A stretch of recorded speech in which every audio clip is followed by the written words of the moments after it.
Hi everyone and welcome to the Southerner's Northern Garden. So today I was expanding this south side bed, which I was telling you about a couple videos ago.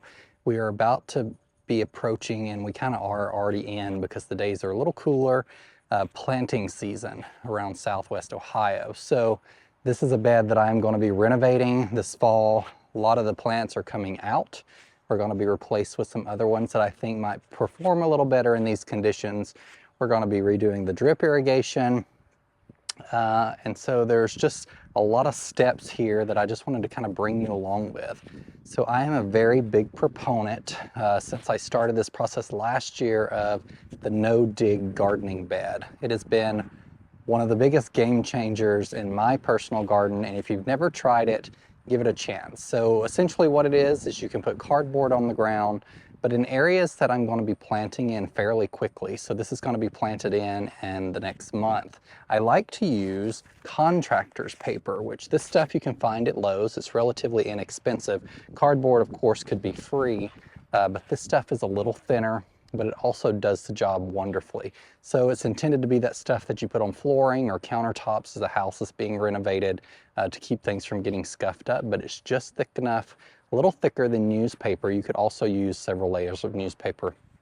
If you have that around, that might be free. We personally don't have newspaper. This Contractor's paper is like $15, $20 for a pretty large roll. You can get it in different widths, which is helpful depending on how big of an expansion you're doing. This one I think is about 2 foot, which is perfect for this little area here. I might have to do some overlapping, but I just put down one single layer and dump mulch on top of it. So I have some mulch sitting around from spring that I'm going to use up today.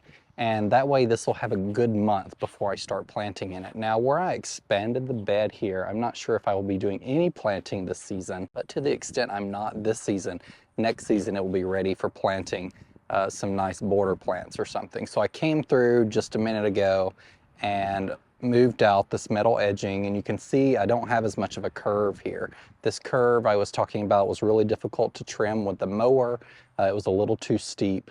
There's still a curve that goes around the blue spruce a little bit, but this bed will probably just be refined a little bit over the next several years as I get things in it and as things transition. So I'm going to show you this process. It's really easy. I did bring some razor blades, so you can cut this down to size if you need. You can also double it up. I've got the hose out, which I like to wet this down either before I put mulch on it or after I put mulch on it, so it gets good soil contact and starts breaking down as soon as possible. So let me show you this process. It's really simple, and it's the same method I used to create all the new beds behind in the backyard last year, including the one with the oaks in it, the ones around the willow that were expanded around the shed, and the south side perennial bed. All of it was done this way, and I had very few weeds pop up. The ones that did pop up were popped up around plants that I planted a little early. So if you give this several months, a couple months, depending on your grass type, of course, the longer you wait, the better. But you can plant in it as soon as immediately after you get it down. You may just have some grass you have to pull up here and there around the plants you planted. So let's get started.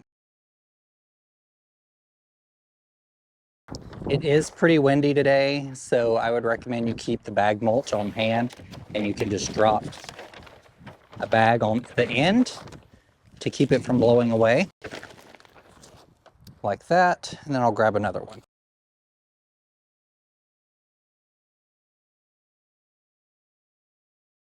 And I have plenty of this left for more beds in the future. But you can see you just lay down the cardboard, and then I'm going to dump out the mulch directly on top of the paper. Now you can order compost by bag compost or bulk compost and put that on the ground before you put the mulch on. A lot of people do that. I don't find it's necessary. If you put a nice, at least 3-inch thick layer of mulch on top of it, there are no issues. The compost will obviously add great things to your soil if you have a soil that's depleted in nutrients. That's not necessarily my case here. It is a good supplement to add, but I'm just not doing that today.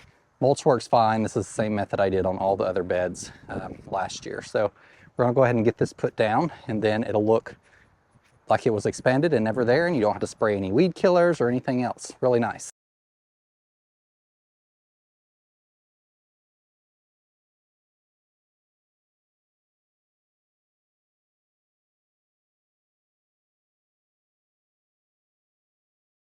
And it's as simple as that. I did run over it with a water hose briefly, just to get some water down on there and add some weight to get sufficient soil contact so that grass can start dying off. Now you kind of want to avoid stepping on it, at least for a little bit. That paper, because it's thinner than cardboard, can tear, and then you'll have an area that weeds can come through. Now I haven't seen that issue a whole lot in my own garden, so if you do step on it, it's not a deal killer.